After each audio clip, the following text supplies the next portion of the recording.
Welcome to Chillin' 101. We hope this video helps.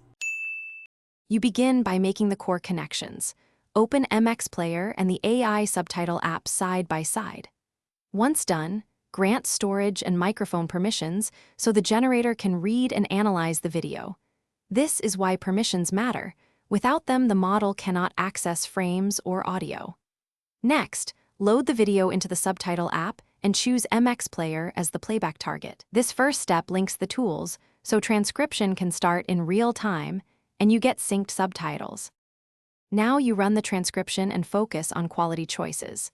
Pick the correct language, decide between fast or high accuracy models, and enable noise filtering if the audio is messy.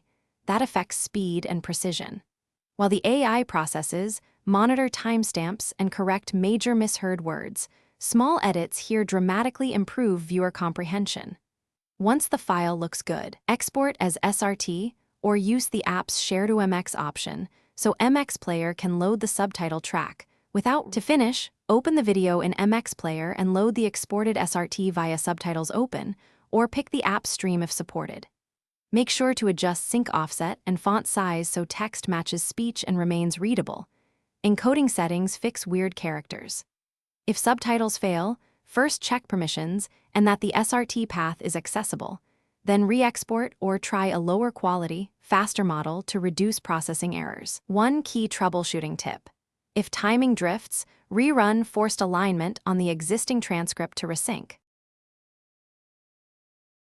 Thanks for watching. Consider subscribing if we helped you.